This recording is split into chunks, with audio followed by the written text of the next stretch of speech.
Entonces, a ver, digamos que porque era importante el ejercicio. El ejercicio radicaba importancia por el hecho de que queríamos contrastar si con esas aplicaciones a este texto podíamos resolver entonces estas 8 preguntas que tenemos acá. Sí, que son 8 preguntas que pues de alguna u otra manera nos permiten, digamos lo que, por decirlo así, ¿no? Eh, corroborar si el ejercicio que hicimos pues quedó bien. Entonces, mire, vámonos de una vez ya con las preguntas. Entonces, mire, si usted hizo el ejercicio bien, vamos entonces a procurar responder y retroalimentar pregunta por pregunta en este primer momento. Entonces, mire,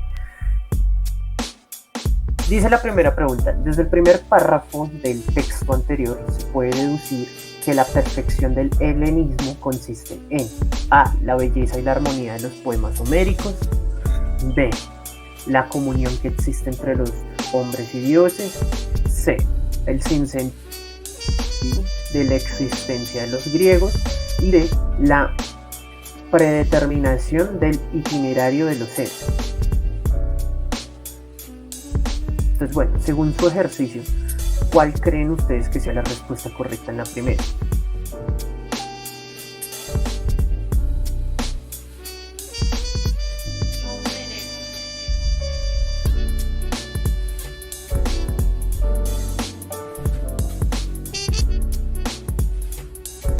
Uh-huh.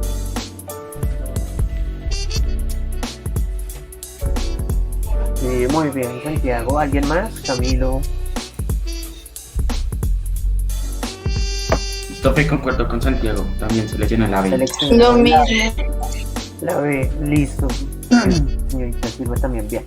Efectivamente, la respuesta correcta era la comunión que existe entre los hombres y dioses.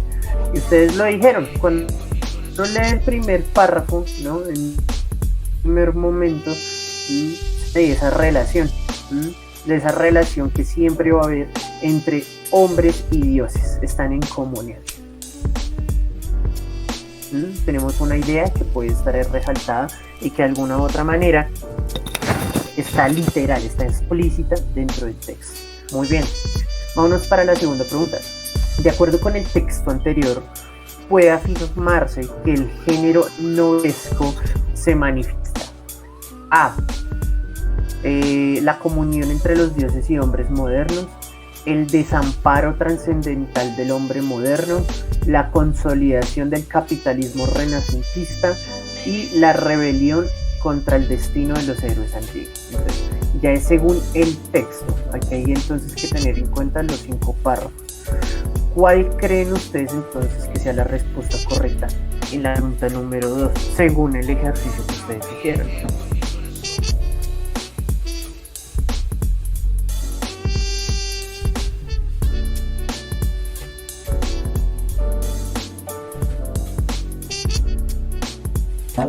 Yo digo que la de Jackie. En general solo nos hablan de seres antiguos. Digamos, en una parte dicen, en un párrafo dicen sobre capitalismo renacentista y no es el tema en sí general. El otro, un desempeño trascendental, también lo hablan en un párrafo, pero en sí no es el tema general. El tema en sí es los seres antiguos. Los seres antiguos, sí, puede ser, Wilson, muy bien. Puede ser la de alguien más, de pronto.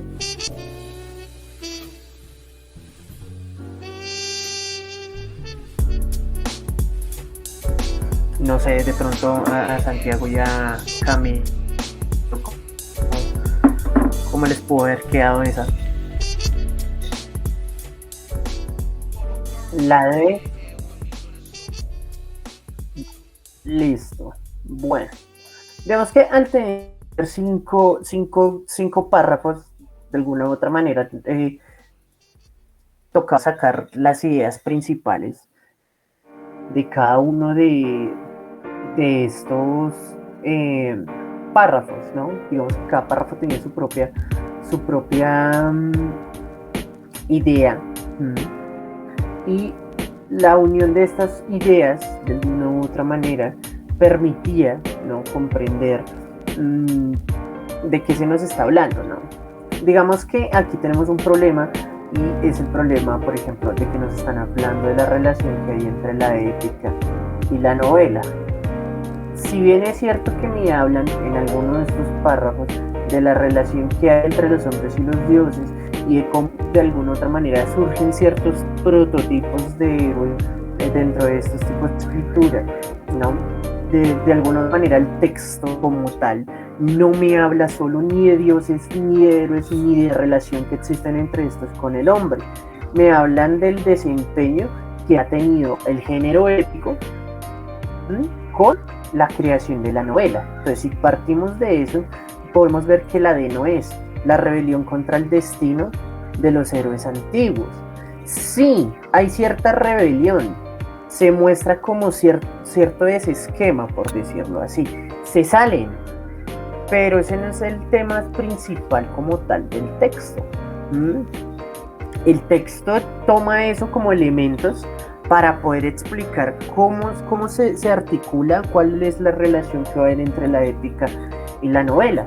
Sin embargo, también nos hablan de esta consolidación del capitalismo renacentista, pero eso solo nos sirve para explicar un fragmento de este párrafo, no nos sirve para más.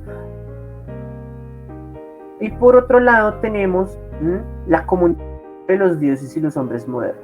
Esa tampoco es, esa es una parte, ¿no? Además que nos dice de los hombres modernos, además cómo conviven, por decirlo así, ya que hablan de comunión.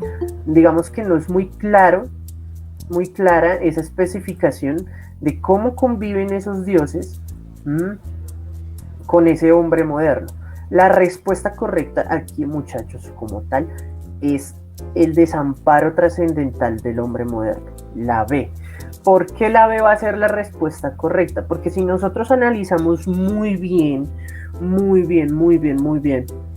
el texto, vamos a ver cómo evoluciona, ¿no? Cómo madura la novela, ¿no?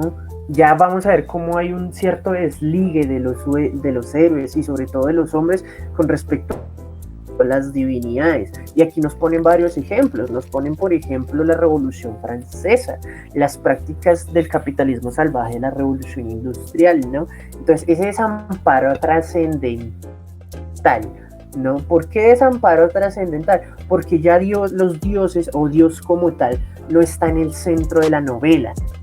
¿Quién va entonces a entrar dentro de la novela? ¿En qué consiste eso? El hombre y su pérdida de identidad. De alguna u otra manera, eso es claro y nos están mostrando eso en el párrafo cuarto, en el párrafo 5. Hablan sobre trascendentalidad. Que ustedes lo ven acá. Entonces, al ver eso, comprendemos que la idea central como tal de ese texto viene siendo la B, el desamparo trascendental del hombre moderno. Hay que tener en cuenta eso, muchachos. No nos podemos dejar guiar solo y hay que tener en cuenta la pregunta. Aquí, mientras que la primera pregunta me habla del primer párrafo del texto, la segunda me habla del texto en general. Entonces debo tener las 5 partes claras para yo poder dar una idea y decir, mire, el texto habla generalmente sobre esto. En este caso, pues el desamparo trascendental del hombre moderno. ¿Listo? Además, fíjese que dice, de la anterior puede afirmarse que en el género novelesco se manifiesta. El texto está partido en 2. Inicia hablando de la épica, su desarrollo en el Renacimiento y su epítome ya en la modernidad. ¿Ven? Entonces hay que tenerlo pues presente. Listo. No sé si haya preguntas ahí con respecto a esa pregunta.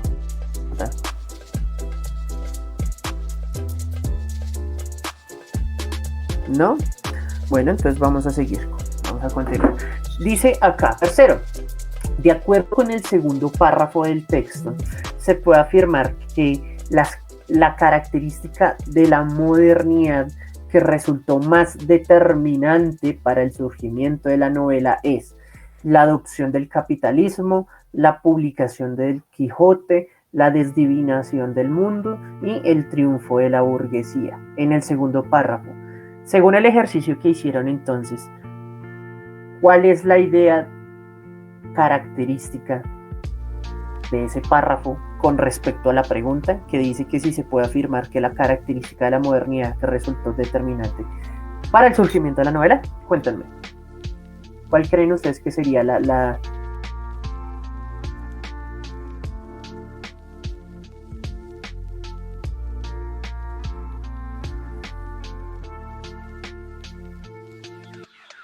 Muy bien, Santiago, perfecto. ¿Alguien más?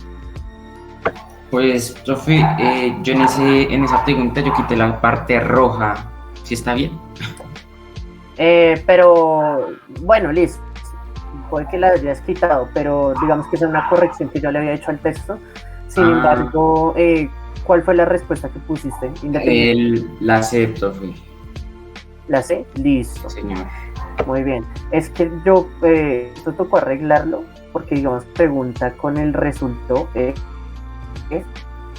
solamente así, queda muy vaga, muy difusa, muy compleja. Bueno, colocaron la C. Vamos entonces a revisar el párrafo.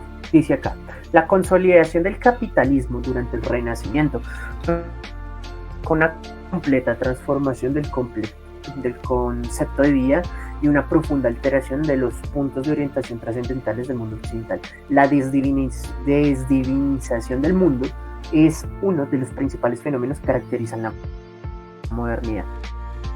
O sea, está explícito. La idea está literal en el texto. Es decir, la respuesta correcta efectivamente era la C. Muy bien. No era la adopción del capitalismo, tampoco fue la publicación de Don Quijote, y sí que menos el triunfo de la burguesía. Lo que fue más determinante para él es divinización del mundo. Poner al hombre en el centro de todas las cosas, convirtiéndolo en centrismo y no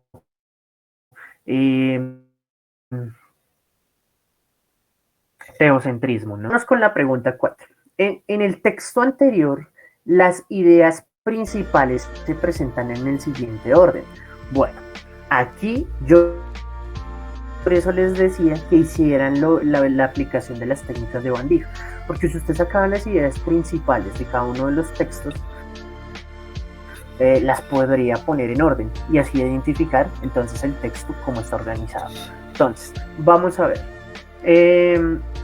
Definición de lo épico, definición de lo moderno, caracterización de la novela moderna, caracterización de la novela contemporánea, caracterización del héroe en Homero, caracterización del héroe en Cervantes, caracterización del héroe en Dostoyevsky, caracterización del héroe en Joyce, definición de la novela según Lukács, definición de la modernidad según Kundera, definición de la trascendencia según Nietzsche, definición del lenguaje según Joyce. El viaje en la épica antigua, el viaje en el Renacimiento, el viaje en la modernidad y el viaje en lo contemporáneo. Entonces, yo les pregunto a ustedes, ¿cuál creen entonces ustedes, según el ejercicio que hicieron, que sea la respuesta correcta?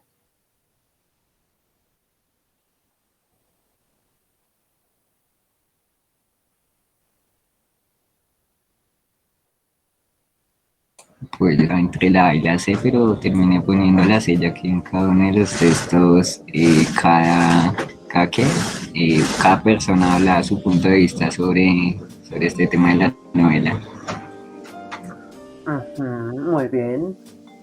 Sí, puede ser, Wilson. ¿Alguien más?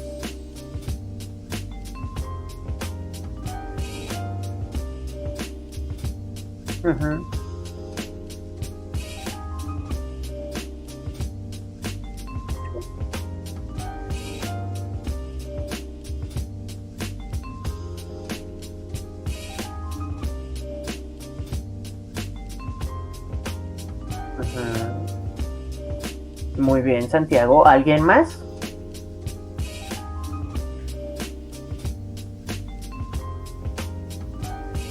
Bueno, entonces revisemos muy bien. Hay que hacer el ejercicio. Teoría de la novela, poemas homéricos, son épica, estas divinidades gobiernan el mundo, rigen, bueno, pues por el momento ahí me está dando como una definición de lo que es épica. Miren, en la épica no existe la pregunta por el sentido del viaje, ya que el héroe conoce la respuesta antes de partir hacia Ítaca y así sucesivamente. Entonces me dan como una definición de lo que era la épica en la antigüedad, ¿sí o no? Bueno, aquí tenemos la consolidación del capitalismo durante el Renacimiento. Tratan de darme una definición ya de la concepción moderna del género de la novela como tal, ¿no? Partiendo desde la épica y cómo se transforma en la novela. Aquí como tal ya me empiezan a dar ciertas características, al igual que aquí y al igual que aquí. Entonces,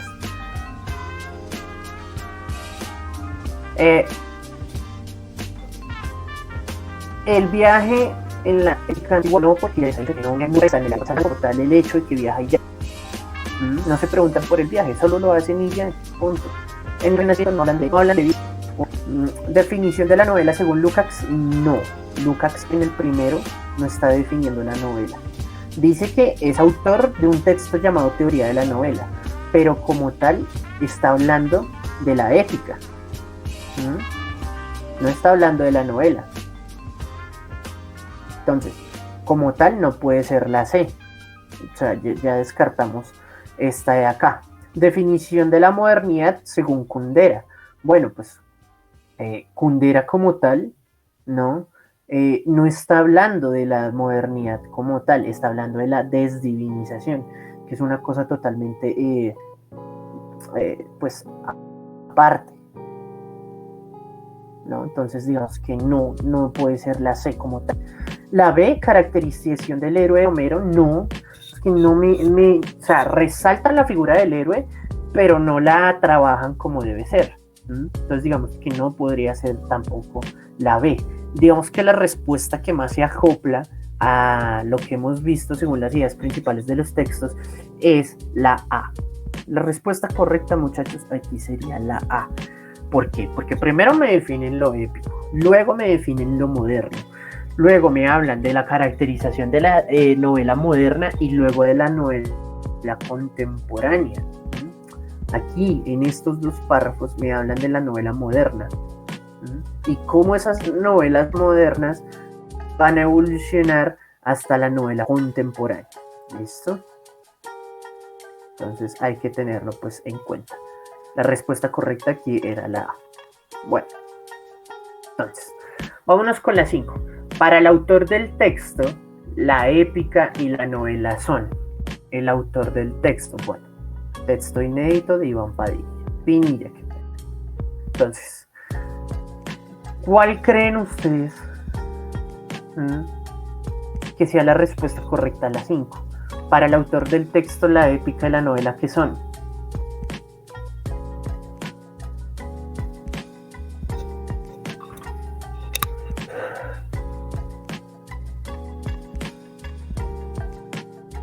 Yo coloqué la B. Expresiones literarias del sentido de comunión de una época con lo trascendente. Pues yo me basé más que todo porque ese es el tema como principal que hay, hablan en todo el texto, en todo momento, y pues eso fue lo que como me guié más que todo, pero no sé si está bien. Ok, muy bien. Muy bien. ¿Alguien más? Fíjense que en las preguntas, ¿no? Siempre se va a trabajar algo, y es que aquí nos ponen 50-50. ¿Por qué 50-50? Porque fíjense que me hablan de géneros, me hablan de expresiones, me vuelven a hablar de géneros y me hablan de expresiones. Entonces digamos que uno puede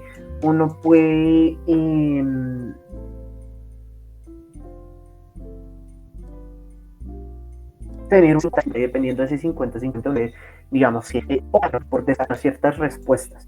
Sin embargo, el tema de la aventura y el viaje, no. Ya dijimos que el tema central no es el viaje. Puede que haya aventura, pero no necesariamente el viaje. Entonces, la A la podemos descartar. La B, expresiones literarias del sentido de la comunión de una época con lo trascendente. Sí, entonces, comulgan los hechos históricos de esa época, las características culturales de esa época, con lo trascendente, con lo importante, con las miradas y angustias que tiene el ser humano de cada una de las épocas. Podría ser la B. La C, géneros literarios que se identifican con la concepción del héroe. No, porque si bien es cierto que la épica trabaja con el héroe, la novela no necesariamente tiene héroes. Entonces no puede ser la C. La D, expresiones literarias que es resultado de una misma visión del mundo. O sea, no hay una misma visión del mundo. No todos ven el mundo de la misma manera. En ese sentido no podría ser la D. La respuesta correcta o la que más se acerca con respecto a la pregunta va a ser entonces la B. ¿Listo? Bueno. Y de hecho, si usted lo ve, la palabra trascendente o el concepto de trascendencia es un concepto que está presente en... Permítame. Segundo párrafo. Está desde el segundo párrafo.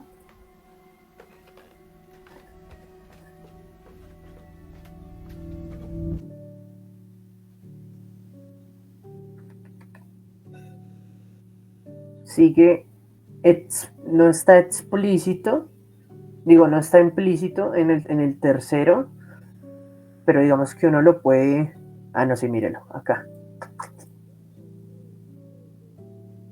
Luego sigue aquí, en el cuarto.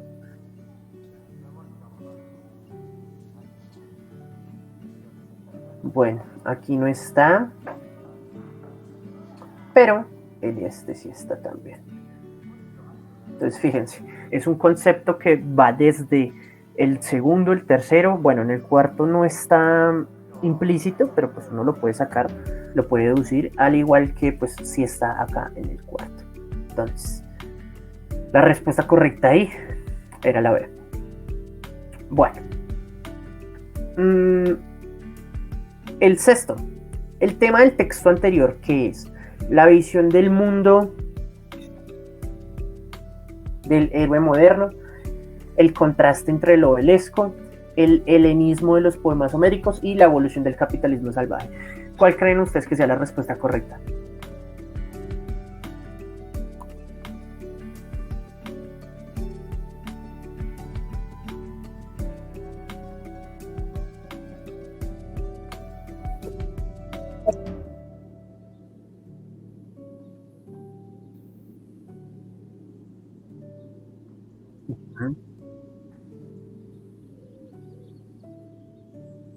Muy bien, perfecto. Sí. ¿Alguien más? También coloqué la B. Por el título me guié. Muy bien. Esa fue una muy buena herramienta. Guías por el título. Es que el título lo hice. Épica y novela. Y de hecho, a través de eso, nos van hablando de cómo se relaciona la épica con la novela, qué características los unen y qué las diferencian. Entonces hay un contraste, tienen en común y qué tienen de diferente. Eso hace ese texto. Perfecto, muy bien, la respuesta correcta y era la B. Ahora bien, presten mucha atención. Por la forma como se presenta la información anterior, se diría que se trata de un texto A, argumentativo, porque propone y sustenta un punto de vista lógicamente la evolución de los géneros. C, expositivo, porque señala y explica diversas posturas sobre el tema. D, lírico, porque se ocupa de la poesía en la antigüedad y en la modernidad. ¿Cuál creen ustedes que sea la respuesta correcta en la 7?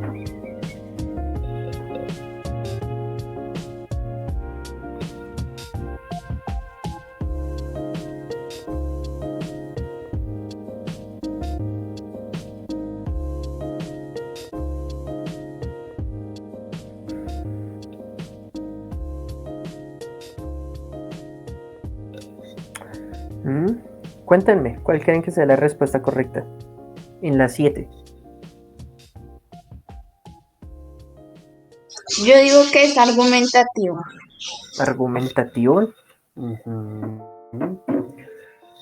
Bueno, puede ser. ¿Alguien más? Pues yo seleccioné el expositivo. ¿Por qué, Camilo? Pues porque en varias partes como que señalan a un autor y expresan como su postura sobre el tema.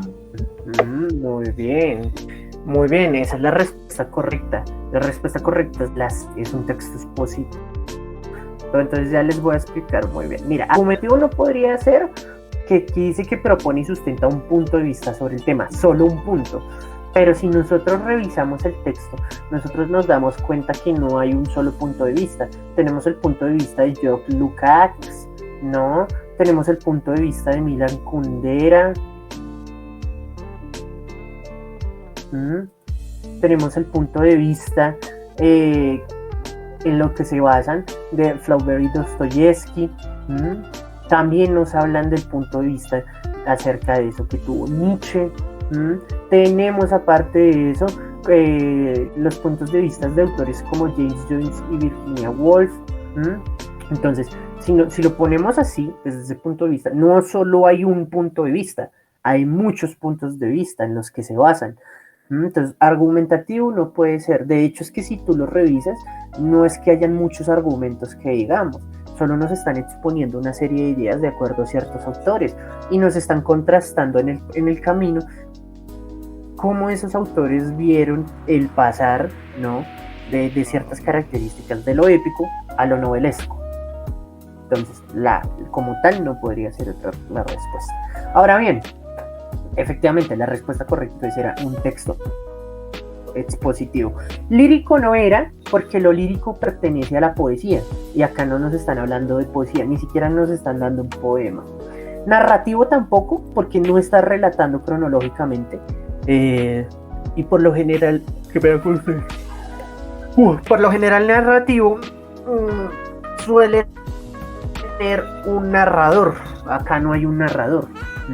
En el argumentativo, pues no hay un argumento como tal, y aparte que no hay un solo punto de vista, hay varios, entonces no podría ser. Listo, ahora vámonos con la última. En el enunciado, el primer párrafo, en la épica, no existe la pregunta. No existe la pregunta por el sentido del Ítaca. Ítaca es símbolo de la interioridad de los hombres, un puerto de descanso en el viaje, el umbral entre la vida y la muerte, el destino final de todo viaje. ¿Cuál sería entonces la respuesta correcta en la 8? Yo digo que la... Santiago puso el destino final, bien. Wilson, ¿cuál ibas a decir? Igual. Yo igual ya por el libro del Remo de Odiseo, pues básicamente porque él iba hacia Ítaca, que era su lugar de origen y que era el destino final del viaje. Muy bien. Sí, perfecto. Creo que es la respuesta correcta, o sea, le pudieron atinar. La verdad es que cuando se habla de la expresión de Ítaca es una palabra que se usa como símbolo para hablar del destino final de todo viaje, ¿no? La interioridad de los hombres, eso no nos lo dice el texto. Un puerto de descanso en el viaje, no. Un umbral entre la vida y la muerte, tampoco. Vendría siendo lo que ustedes dijeron, el destino final de todo viaje. Bueno, entonces con esto concluimos. De acuerdo entonces a lo que vamos a ver el día de hoy, vamos entonces a realizar Marcel Proust y Geneviève Strauss, que es una carta.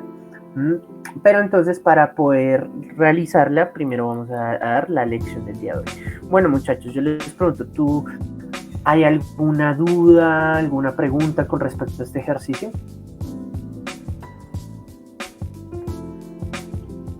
¿Fue difícil?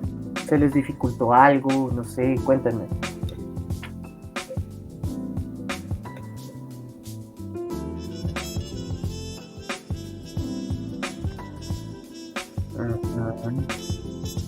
Sí.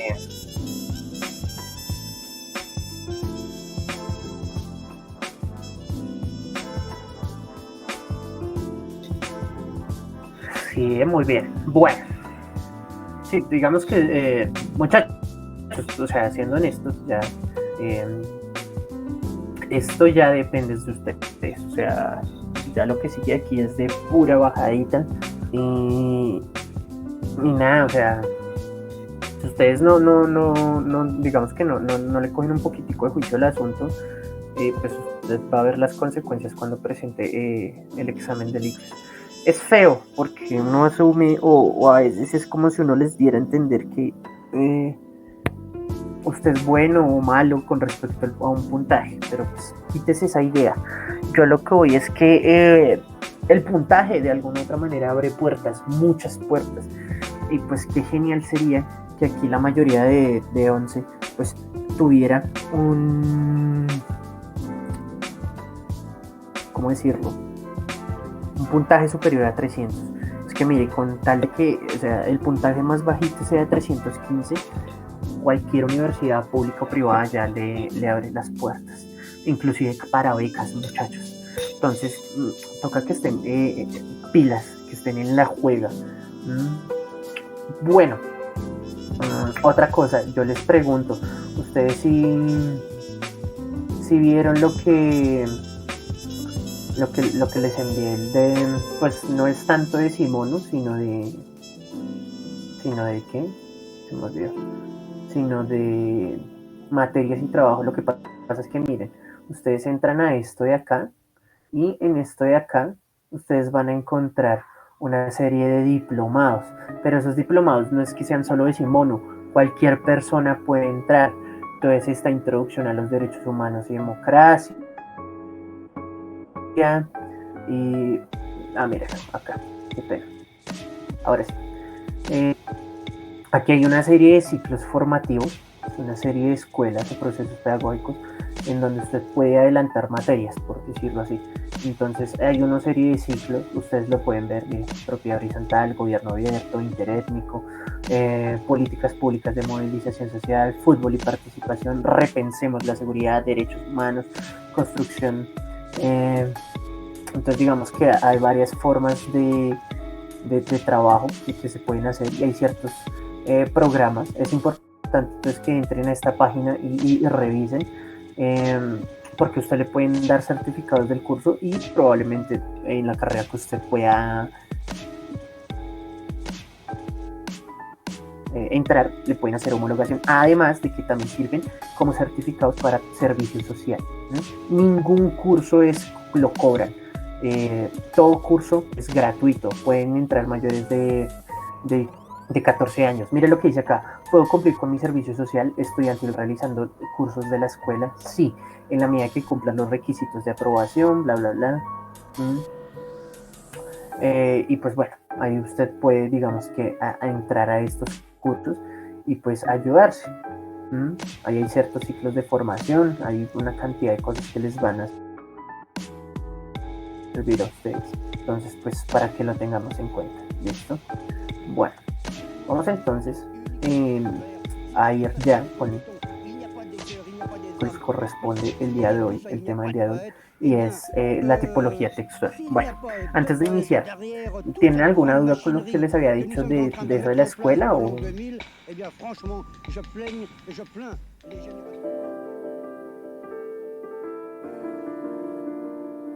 si les había quedado claro, o al menos lo visualizan? Porque tengo entendido que solo una persona de su grupo me escribió y decirme que sí se escribió. El resto no sé si lo habrán visto o no, pero bueno, ahí les dejo eso como ayuda. Bueno, vamos entonces a iniciar con el tema de hoy, que es tipologías textuales, ¿no? Vamos a hablar de ¿qué son las tipologías textuales? ¿No? Las tipologías textuales, de alguna u otra forma, nos permiten identificar, ¿no? Y clasificar los textos según unos rasgos característicos importantes que tienen y bajo los cuales se desarrollan. ¿Sí me hago entender? Entonces no es lo mismo un ensayo, ¿no?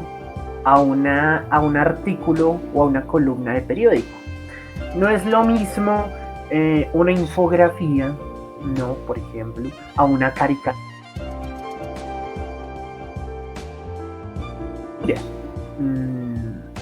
Un resumen a una reseña, ¿no? Entonces, digamos que tenemos tanta diversidad de textos, ¿no? Que pues al tener tantos textos, nosotros los seres humanos, tanto desarrollo de textos, pues indudablemente, ¿no? Llega un punto en que toca clasificarlos, ¿no? Dentro de un marco que a veces es cultural, ¿no? A veces para una persona eso no es un ensayo, sino una columna de opinión. Y hay veces que uno lee un texto y uno no lo sabe identificar. Uno no sabe si es narrativo, expositivo, argumentativo, ¿no? Entonces, los textos por lo general se pueden de alguna u otra manera comprender a través de una serie de características, ¿no?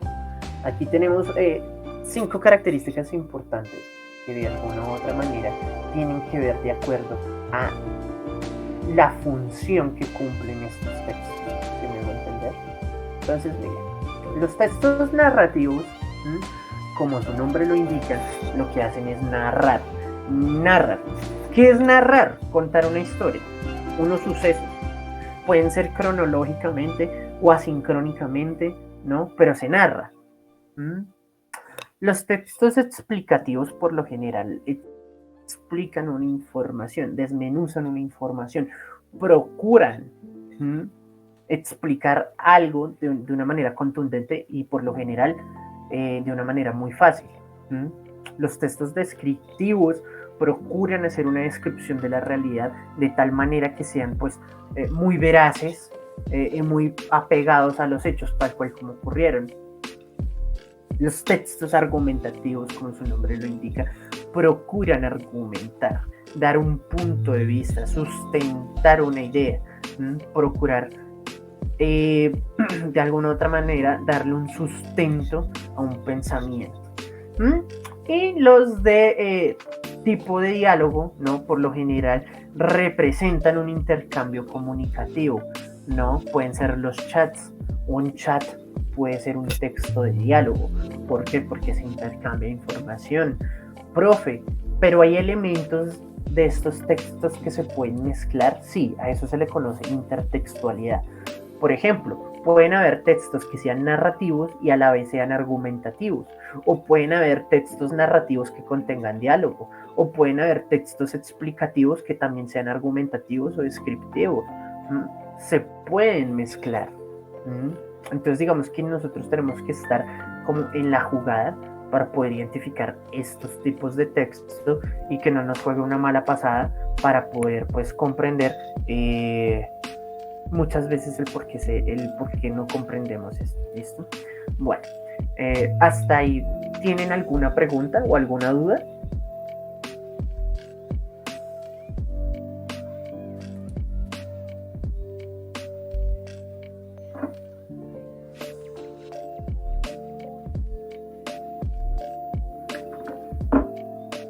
Bueno, espero que no.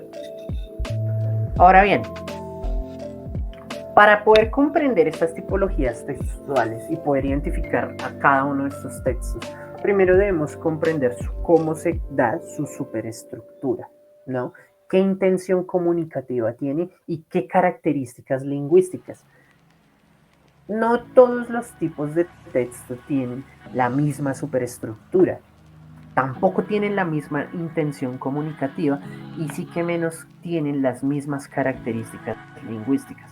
Estos son 3 aspectos que me van a permitir a mí, de alguna u otra manera, identificar entonces un texto. Yo puedo identificar un texto a través de su superestructura, ¿no?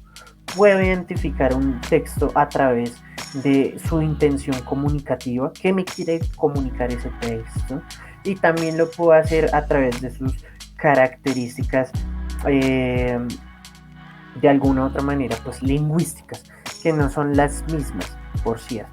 Entonces hay que tener eso muy en cuenta, ¿listo? Entonces, Esas superestructuras, esas intenciones y esas características, ¿no? Las vamos a ir viendo entonces a continuación. Entonces, como tal, ¿qué es la superestructura? ¿Qué es esa superestructura? Como lo habíamos visto en la clase pasada, ¿no? Es un esquema abstracto, ¿no? Que me permite a mí establecer el orden global del texto, ¿no? ¿Cómo se compone? ¿Qué categorías puede llegar a tener ese texto? ¿Qué posibilidades hay de combinar, ¿no? Ciertos párrafos, ciertas palabras, ciertas ideas dentro de ese texto para que me generen a mí, por lo general, una idea, ¿no? Me comuniquen a mí algo, puede ser una idea, un pensamiento, un sentimiento. Entonces, de alguna u otra manera, esa superestructura es la que le da de alguna u otra manera la forma, ¿sí? Es como el esqueleto del texto, ¿no? A partir de ahí, ¿no? Yo puedo identificar, ¿no? Ciertos géneros discursivos, ¿no? Y ciertos tipos de texto. ¿Por qué? Porque no todos tienen la superestructura igual. La superestructura de un ensayo no va a ser la misma que la superestructura de una reseña o de un resumen, ¿sí? Entonces, si nosotros lo vemos de esa manera, comprendemos entonces que esa superestructura, ¿no? Va a tener pues una serie de características que van a ser importantes porque van a permitir de alguna u otra manera comprender y reconocer cuál superestructura le corresponde a cada texto. Entonces, primera parte. Comprender que la superestructura es una construcción mental de un modelo en el que se ajusten los acontecimientos a interpretar. Porque es una construcción mental. Cuando usted lee y se enfoca mucho en leer, usted esquematiza el texto. Usted puede decir, o sea, yo lo puedo poner a usted a leer un texto, usted me puede decir, mire, profe, en la primera parte del texto me habla de esto, en la segunda parte del texto me habla de esto, en la tercera me habla de esto.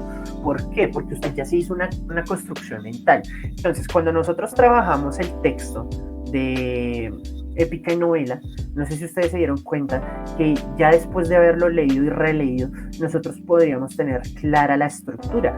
No en vano nos hicieron la pregunta de cómo y en qué orden estaban dadas las ideas principales de cada uno de ellos.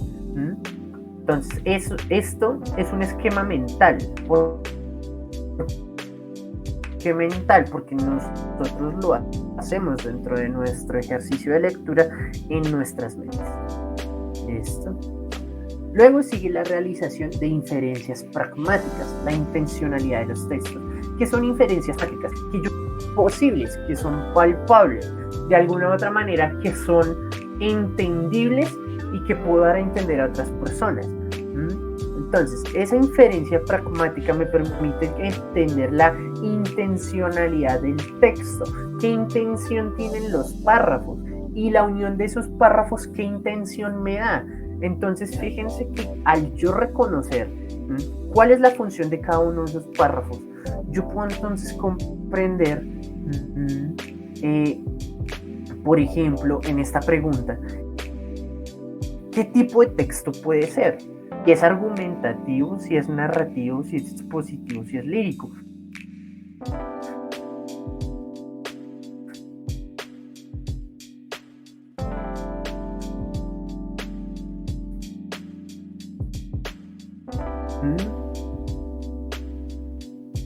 ¿Por qué? Un poco más global. Luego, la dirección del análisis, gracias a la anticipación de la información y su relación, ¿no? Entonces yo puedo dirigir mi análisis de ese texto, ¿no?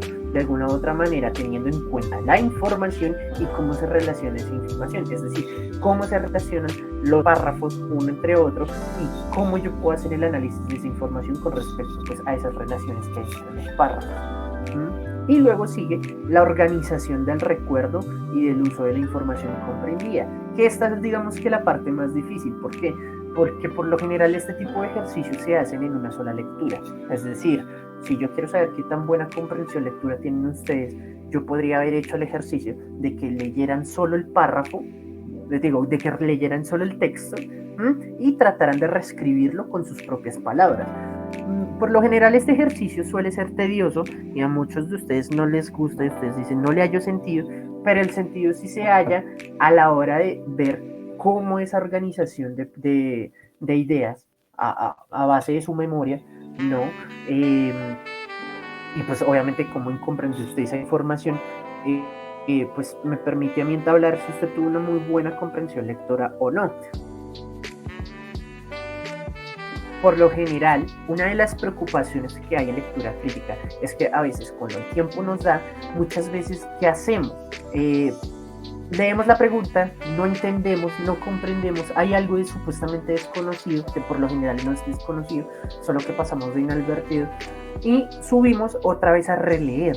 El problema de releer es que nos va a dar una visión totalmente distinta, porque de pronto por el afán, por los nervios, decimos no, yo puse acá la B, pero no, yo no creo que sea la B, es la C. Y esto es lo que les suele pasar a muchos de ustedes en las evaluaciones tipo ICFES, que ustedes leen, responden, pero luego porque acá abajo, no sé, no entendieron, vuelven y leen, y entonces responden acá otra, pero se dan cuenta que esta de pronto quedó mal, entonces la quitan y ponen la otra. Entonces digamos que hay que estar muy seguros, por eso es que uno por lo general en este tipo de pruebas que se nos escape de la memoria, pero pues no hay problema, podemos volver a leer. El único problema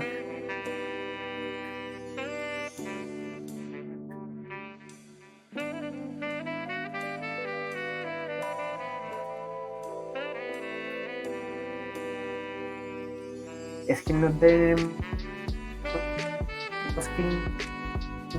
interpretar. Entonces, mire, vamos a hablar de que esa estructura nos va a servir entonces para comprender de alguna u otra manera cómo es que comprendemos esos textos desde una estructura, con una construcción mental, ¿no? Comprendiendo qué intencionalidad van a tener estos textos, hacia dónde puedo dirigir mi análisis y cómo puedo reorganizar esa información según lo que yo comprendí del texto. Ahora bien, la intención comunicativa. Miren este ejemplo que está en pantalla y me dicen ustedes qué quiere dar a entender esta imagen.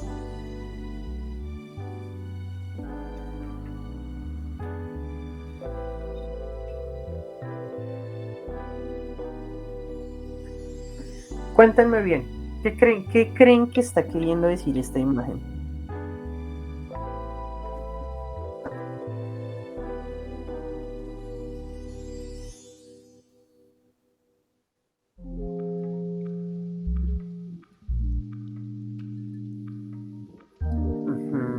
Sí, hay una correlación, muy bien. ¿Alguien más?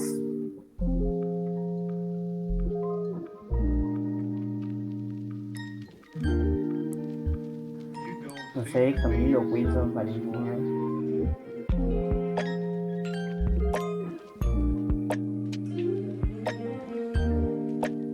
No, bueno, miren. Tal cual como lo decía Santiago, ¿no? Parece ser que hay una relación entre la vegetación y el papel. Aparte de eso, tenemos en cuenta que tiene un mensaje que dice save the paper, save paper, save the planet, ¿no? Cuida el papel, cuida el planeta, ¿no? De alguna u otra manera, nos están dando a entender que el consumo de papel genera cierta forma de deforestación. Entonces, ¿qué intención tiene este texto? ¿Qué nos está queriendo decir este texto? Porque esta imagen es un texto. ¿Qué creen ustedes que nos está entonces queriendo decir? Ya interpretamos, ya leímos un mensaje, pero ¿cuál sería la intención propia de ese texto?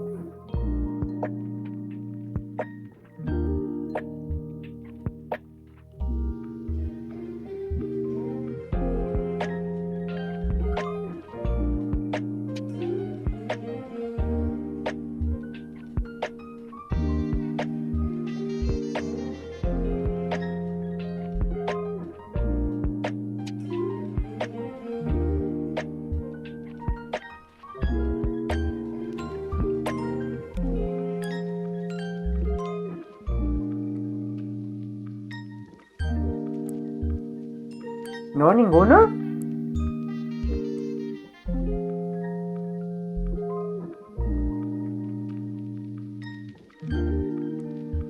Bueno, básicamente nos está queriendo decir, o su intención es, pues, cuidemos el planeta.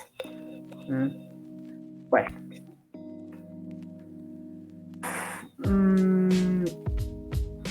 Ahí como tal, ya tuvimos entonces una primera fase de tener que ver esto, y es, ¿qué se busca con esos mensajes?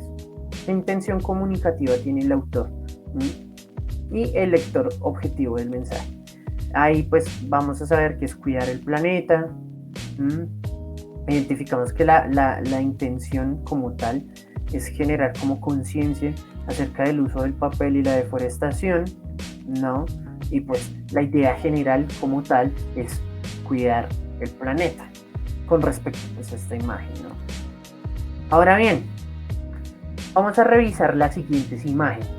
Necesito que aquí sí, por favor, veamos quiénes están conectados.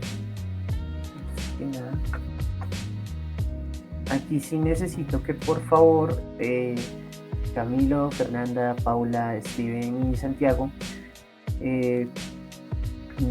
revisen muy bien estas imágenes que les voy a presentar a continuación. Entonces, así como ya vimos la intención que tenía el autor con esta imagen, vamos a tratar de hacer lo mismo con las siguientes imágenes. Exactamente hay una, hay dos, hay tres, hay cuatro. Y vamos entonces a procurar revisar cada una de ellas, ¿listo? Entonces yo las voy a dejar, ustedes me dicen cuando ya las hayan leído, las hayan visto todas, y procedemos pues entonces a explicar la intención que tenía el autor y qué se puede sacar, qué mensaje objetivo se puede sacar de ese mensaje, ¿listo? Entonces préstenle mucha atención.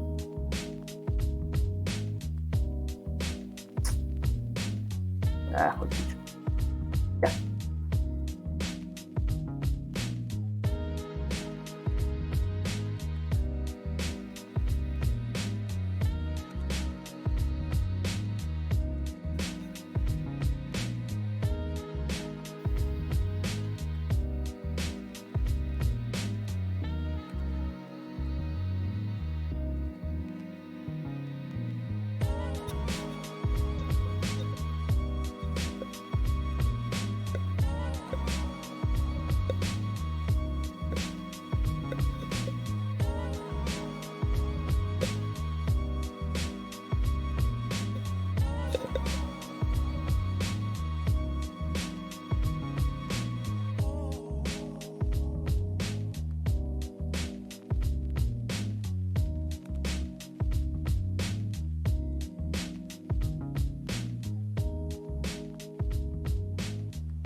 ¿Listo? ¿Me avisan si ya la puedo cambiar?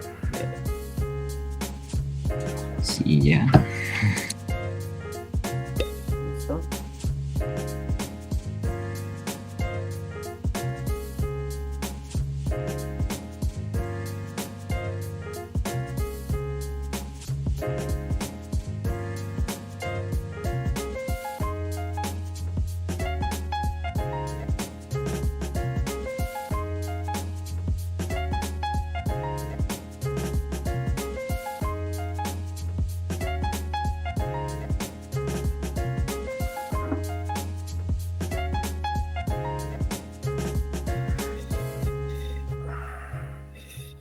Bueno, esta ya la puedo cambiar.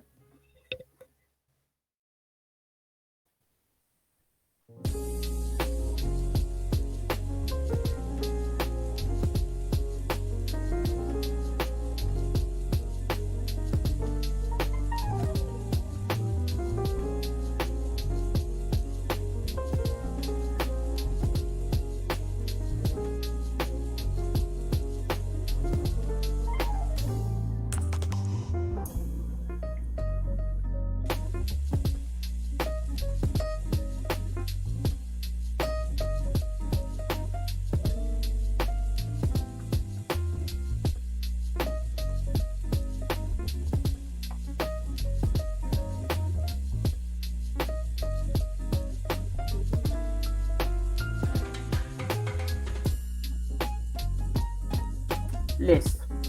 Entonces, ¿qué intención comunicativa tiene esta infografía? Cuéntenme.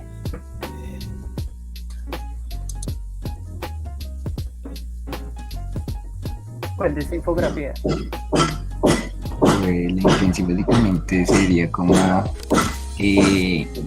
un proceso el cual llegó Uribe, el cual lo llevó, entre comillas, o sí, a la cárcel, la cual la intención es como criticar o cómo sería, o anunciar diferentes situaciones para, no es que no sé cómo explicarle la verdad. ¿Alguien más? De pronto que tenga una idea. Pues no sé, profe, yo diría que es como que muestran como hechos que hizo Álvaro Uribe, ¿no? Pues en partes. Sí, o sea, mire, básicamente la idea general de esta infografía es la siguiente. Se estaba tratando de esclarecer un problema acerca de la conformación de grupos paramilitares. Un senador, en este caso el senador Iván Cepeda, se metió a investigar, pero al investigar se encontró con que varios de los testimonios de los paramilitares involucraban a Álvaro Uribe Vélez y su familia y allegados con la creación de estos grupos paramilitares que por cierto son ilegales en el país. Este personaje, al ver que estaban investigando, procuró entonces demandar al senador Iván Cepeda por aparente compra de testigos y demás. Lo que pasó fue que el tipo, o sea, Iván Cepeda, nunca compró testigos. Los que los compró fue, como tal, Álvaro Uribe Vélez. Entonces, le abrieron investigación y la Corte Suprema, pues, cuando él era senador, pues lo está investigando. Actualmente ya no lo investiga la Corte Suprema, lo investiga la Fiscalía, porque pues ya no tiene investidura de congresista, tiene investidura civil. Ahora bien, teniendo eso en cuenta, ¿cuál cree usted que sea la intención entonces de esta imagen?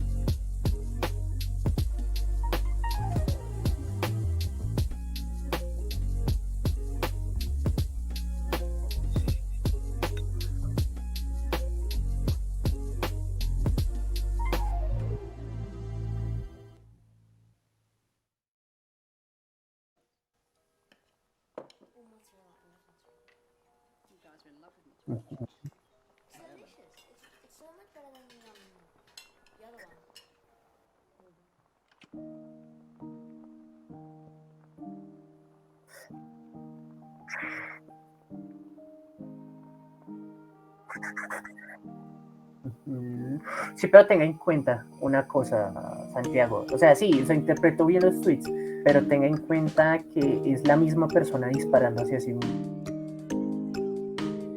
misma en la imagen. Entonces, la imagen como tal, ¿qué quiere decir? Que es chistoso que Uribe denuncie a una persona por compra de testigos y más adelante investigando se den cuenta que él fue el que compró esos testigos. ¿Sí me va a entender? Él mismo se echó la soga al cuello, él mismo se mató. Por eso esa imagen, si usted se fija, es la misma persona disparándose a sí mismo. Ahora bien, aquí pues obviamente están los tweets. Digamos que los tweets también se pueden de alguna u otra manera analizar teniendo en cuenta esas intenciones, y las caricaturas también. Por ejemplo, esta caricatura uno podría decir que es muy obscena. Vulgarmente se puede decir que el monopolio, las empresas, se van a violar a la justicia porque tienen más dinero y demás. Y aquí, por ejemplo, podemos ver en esta caricatura de Matador, ¿no? Y pues, según el contexto, cómo se muestra la figura de Bolívar aquí en Colombia. Entonces, partiendo de eso, ¿no?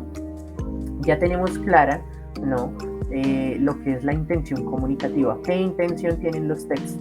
Ahora vamos a ver la situación enunciativa, ¿no? La situación enunciativa tiene 3 pilares importantes: el enunciador, el enunciatario y el enunciado. El enunciador, como tal, atañe a 2 preguntas importantes. ¿Cuál es la intención del autor? ¿Qué intención tiene el autor? ¿Y qué voces se enuncian en el texto? En un texto pueden haber varias voces, muchísimas voces. Pueden haber varios narradores, pueden haber varios autores, o puede haber solo uno. O se pueden mencionar a otros autores con el fin de explicar una idea. Luego tenemos la cuestión enunciataria o del enunciatario, en donde nos preguntamos para quién va dirigido el texto, qué reacciones espera el autor. Y por el otro tenemos al enunciado como tal, en donde podemos preguntarnos cómo se puede caracterizar el léxico y el tono del texto, qué organización textual predomina, ¿no? Entonces aquí ya tenemos, según la situación enunciativa, tenemos a quien nos enuncia el mensaje, en este caso el enunciador, tenemos a un enunciatario a quien va dirigido el texto o el mensaje, y el enunciado en sí, que es el mensaje como tal. Entonces, a partir de eso podemos ubicar una serie de textos que por lo general se usan mucho en los exámenes. Vamos a hablar por lo general de los textos que más se usan en los exámenes de las pruebas a ver. En este caso vamos a iniciar con el texto expositivo. Como su nombre lo indica, los textos expositivos procuran exponer, informar, explican o dan a conocer diferentes aspectos de un tema o una cuestión. Por lo general, predomina la función referencial del lenguaje, es decir, usan un lenguaje para hacer referencia a cierto tipo de temas. Se asocia por lo general este tipo de textos con la objetividad, es decir, con que está muy apegado a los hechos. La neutralidad, no tiene una visión sesgada, procura ser neutral, y por lo general la verdad. No busca saber, hacer, comprender o aclarar algo al interlocutor. Poco busca convencer ni influir en el comportamiento del interlocutor, solo busca su estado epistémico, es decir, busca generar en usted una información, decirle, mire, está pasando esto, ya, nada más. Esto es positivo, como muchos de los textos tienen una instrucción. Por lo general, un texto expositivo en la introducción presenta el tema, puede ser en el título, o puede ser en el primer párrafo, ¿no? Y a partir de eso uno se puede preguntar, bueno, ¿cuál es la intención del autor? El autor ahí mismo explica que puede informar y demás. En desarrollo vamos a tener una organización lógica, clara y coherente de las ideas. Propone las ideas en un orden, puede ser cronológico, puede ser histórico, puede ser económico, depende el tema que esté trabajando. Y por último va a tener una conclusión, una síntesis de las ideas del texto, sugerencias o proyecciones que van a tener pues con respecto a ese tema. Por eso es que cuando estábamos trabajando este texto, aquí se nos preguntaba como tal ese texto, qué tipo de texto era. Ahora bien, si usted revisa esa estructura de introducción, desarrollo y conclusión, se dará cuenta, aparte del título, que es un texto expositivo. No cambian mucho, dan una información y unos puntos de vista que ni siquiera son del autor, son de otros autores y se usan para pues sustentar unas ideas. ¿Listo?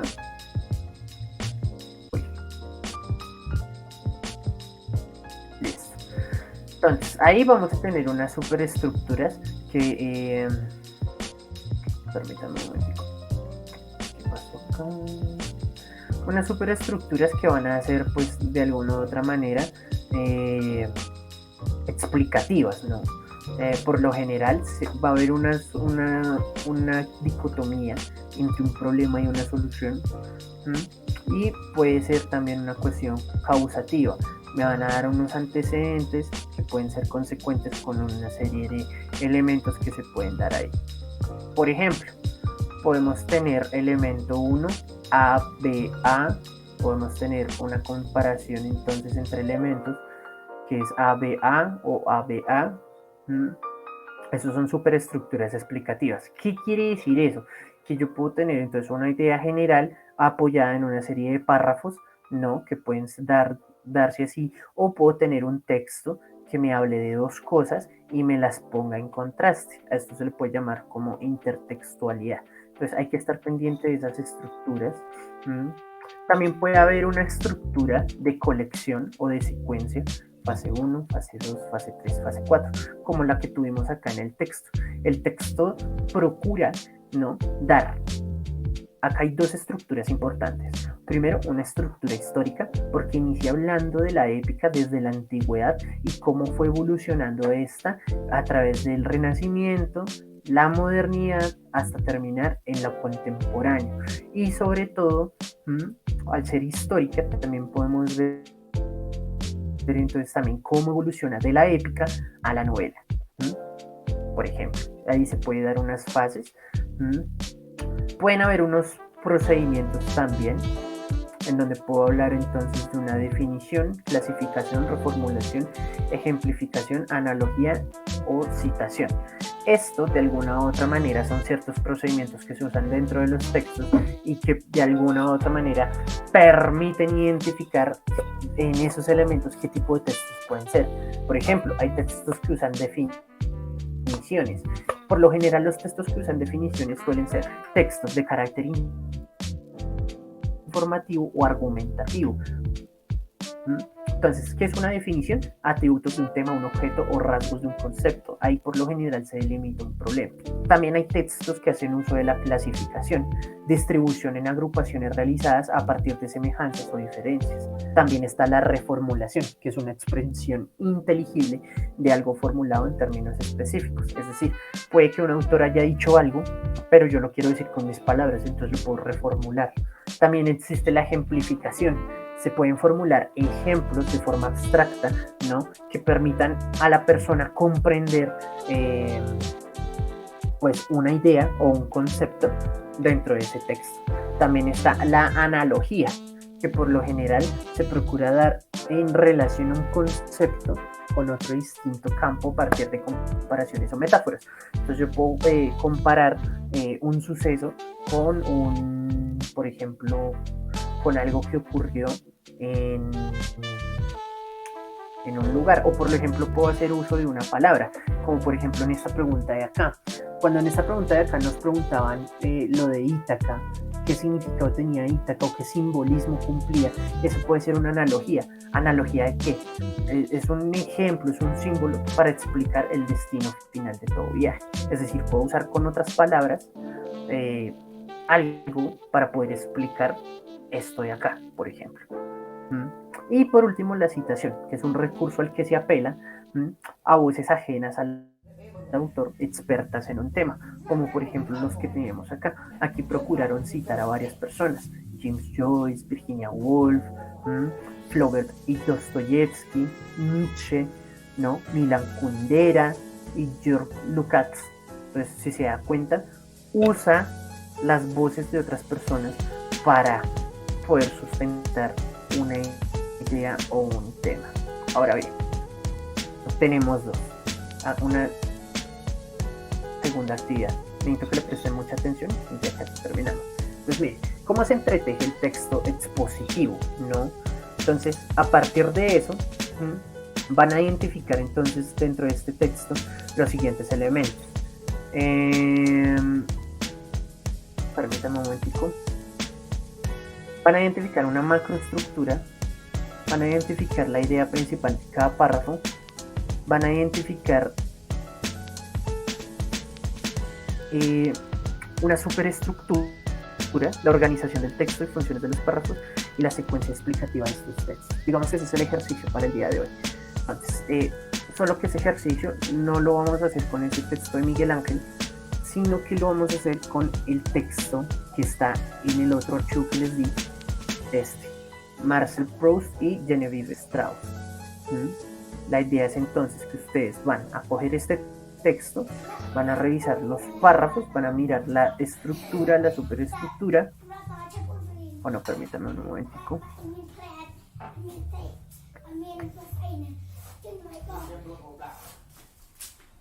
Permítanme un momentito.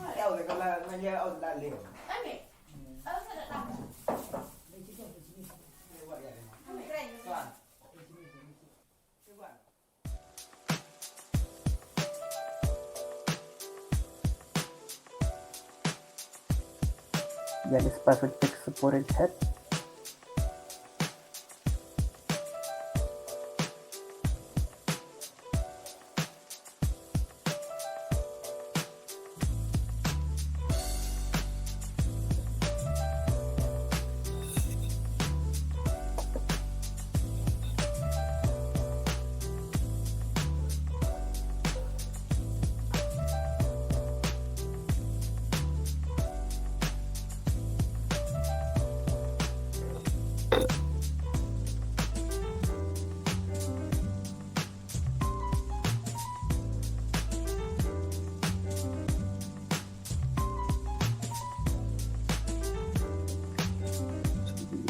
Permítanme un momentico.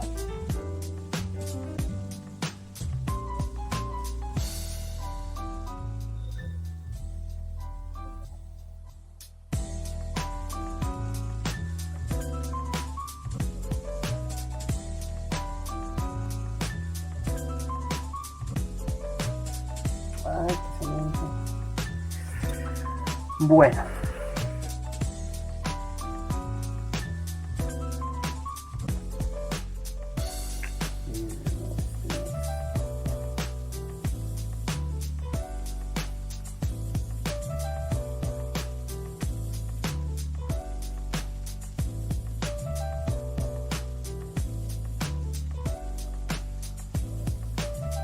Me perdí ese texto.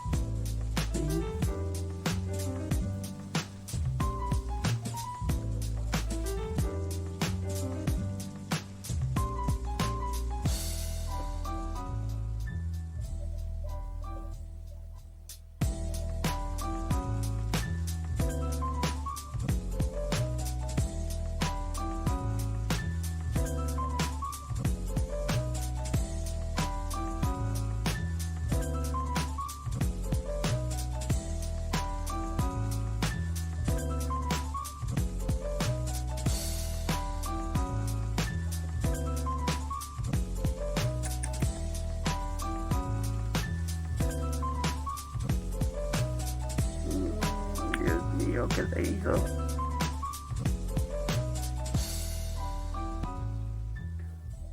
Ahora sí. Qué pena con ustedes la demora.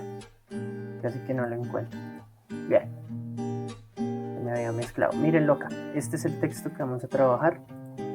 Se los voy a enviar para el WhatsApp, para que por favor lo tengamos presente. Este es el texto. Mírenlo acá. Entonces se llama así: lectura crítica, texto expositivo. Aquí entonces vamos a tener este texto. Lo que ustedes deben hacer entonces es aplicar esto de acá. Vamos entonces a ver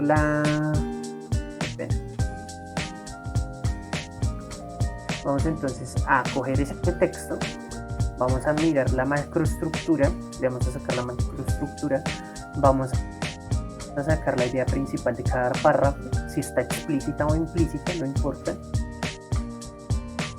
Vamos a sacarle la superestructura, que es la organización del texto, la función de los párrafos, qué función tiene ese párrafo en ese texto y las secuencias explicativas del texto. Recuerde que las secuencias explicativas de ese texto dependen pues de cada párrafo. Entonces puede decir, no, mire, el párrafo número 2 me define, ¿qué define? Define esto. El párrafo número 3 define o clasifica esto, o reformula, o ejemplifica, o cita, ¿no? Entonces eso es lo que ustedes deben hacer. Ya después de hacerlo, lo que ustedes tienen que hacer como tal, entonces es coger el texto y hacerle eso. La idea es no responder las preguntas hasta la próxima clase que tengamos para poder hacerlo con respecto entonces a lo que nosotros hemos visto. ¿Listo? No sé si tengan alguna duda o alguna pregunta. No, profe. Entonces, de paso, les voy entonces a compartir, permítanme, son argumentativos.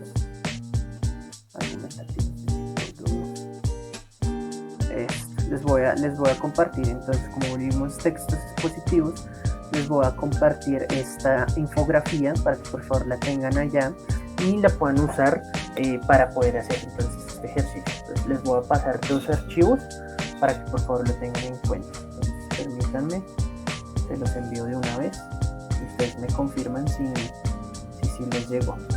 Listo, les voy a enviar al grupo de WhatsApp.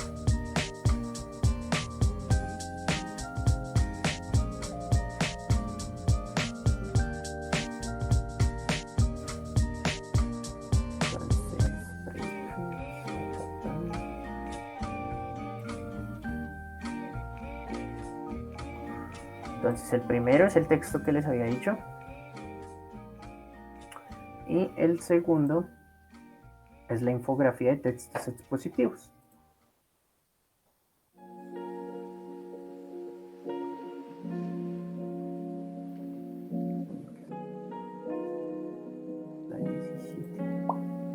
Sí. ¿Listo? ¿Me confirman entonces si ya les llegó?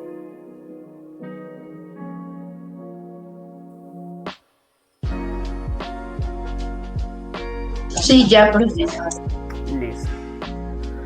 Bueno, entonces creo que eso sería lo de hoy. No sería pues así nada más. Bueno, les quería preguntar. ¿Cómo les parece que repongamos la sesión del día de ayer? Lastimosamente, les debo ser honesto, me aplicaron esa segunda dosis y me pegó como duro. No me encontraba como en condiciones de dar clase, debo serlo honesto. Entonces, ¿Cuál le aplicaron, profe? a mí me aplicaron las 2 dosis de Pfizer. Esa es buena. Sí,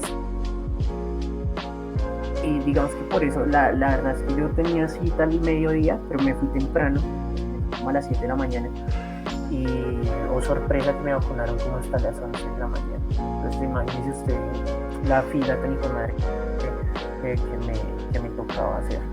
Y la verdad, ya después de que me la aplicaron en la segunda dosis, empezó como a doler la cabeza, sentía como agujas en las articulaciones, tenía como mareo, no. Entonces digamos que me tomé el día de ayer para descansar, por eso no pude hacer la sesión del día de ayer. Entonces bueno, no sé si a ustedes les parezca, no sé, en alguno de estos días que vienen, miércoles, jueves, viernes, sábado. La cuestión es que si ustedes deciden acá, deciden por todas las personas que no han ingresado. Entonces no sé ustedes qué tal les parezca. No sé, de pronto mañana, a la misma hora.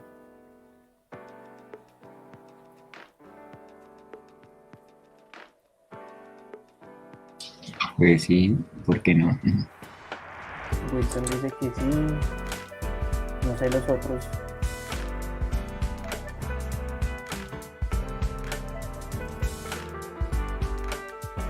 Listo, sí, puede ser el jueves, es muy buena idea.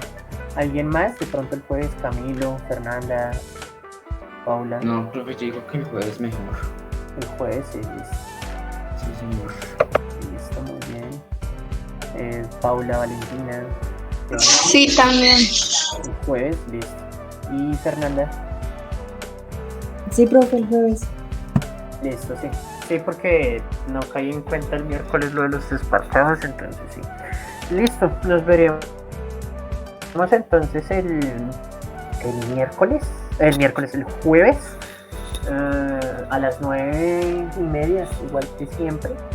Recuerden que para esa de geografía yo les había dado un texto a ustedes para realizar, entonces procuren tenerlo ya realizado, listo. Y ya, creo que eso sería todo por hoy. Entonces a todos ustedes muchachos, muchas gracias, Dios los bendiga, espero que estén muy bien. Cualquier cosa nos estamos hablando, si tienen dudas o inquietudes con respecto al ejercicio, pues me pueden escribir y yo con mucho gusto les ayudo, ¿listo? Entonces, muchas gracias por asistir y nos estamos entonces viendo el jueves en el horario que les dije, 9:30, ¿listo? Pues muchas gracias y que les vaya muy bien.